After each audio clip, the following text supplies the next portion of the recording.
My name's Simon Leedham. I'm the director of the Oxford Centre for Personalised Medicine. It's my huge pleasure and privilege to welcome everybody here today.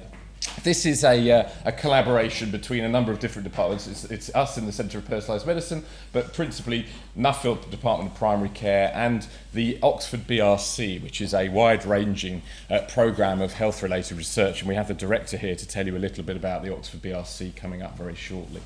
So just wanted to really fill you in on what we think that we'd like the day to be about.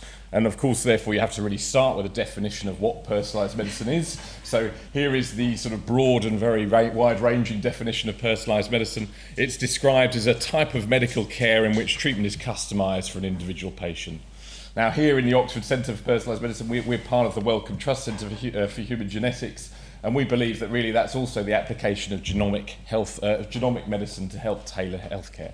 And of course, there is therefore these sorts of nebulous terms that will come up: personalised, precision, stratified, genomic medicine. They all sort of mean the same thing.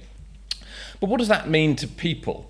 Well, it means a lot of different things to a lot of different people. So to scientists and clinicians, it may well be a scientific opportunity. There's an opportunity for scientific curiosity, and there is the ability to drive forward an important and exciting area of medicine.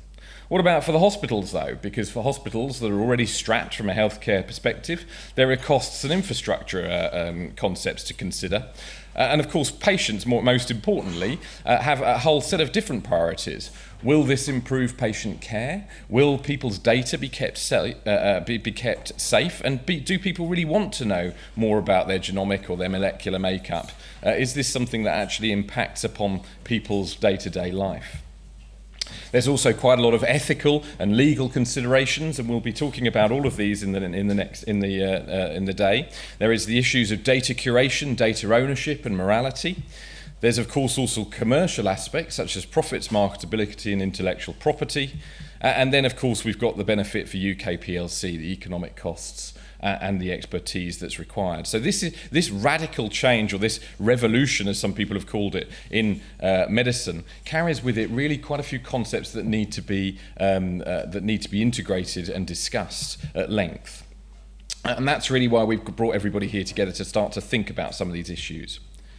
One of the really principal issues you're going to hear a lot about today is data. Now, data is, I heard described on Radio 4 the other day as the new oil, and I think that's quite a good description because everybody is collecting data.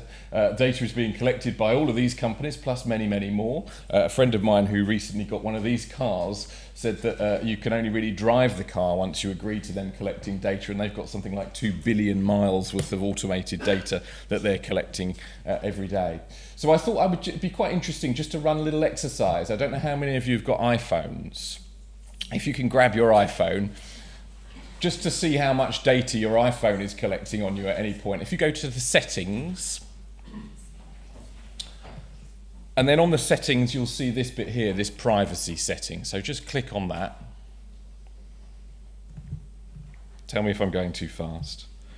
Within the privacy settings, you'll see location services, which I've got on, as you see in my setting here. So click on that. Go to Systems Services, bottom of the page. Everybody keeping up? Great. Significant locations, and I've got mine turned on. Sorry, I don't know how to do this for Android, for those people that are Android fans. And when you click on that, you may need to give your password or do your fingerprint. But at this point, you start to see that your phone is collecting an enormous amount of information about you. So if you click on one of those things, so this is me here in St Anne's. If you click on 50 Woodstock Road or locations in Oxford, you can see that I've been there 50 times in the last year. So it knows when I arrived, how long I took to get there, whether I drove or walked, and all sorts of information about me. And this is being collected and presumably being sent to various places for all of the locations that you visited with your phone for the last period of time. Is everybody seeing that? Yeah. So this is the data that your little pocket computer is collecting on you, plus other things. An example of the data that your pocket computer is collecting on you and sending elsewhere all the time. Now, you can turn that off if you want to, so that they're not collecting on you. But I personally don't see a particular problem with it understanding where I am at all times. And of course, it helps when we want to find out where our kids are, when we use the Find Your Phone thing on their phones. But what about medical data? Medical data is really important because without medical data, we can't do an awful lot of things. And I really like this cartoon, which was in the New Yorker, which says your previous provider refused to share your electronic medical records. But not to worry, I was able to obtain all of your information online. So I think this is a real fear for a lot of people, that actually the sort of data that is being collected is available and open to other people to see.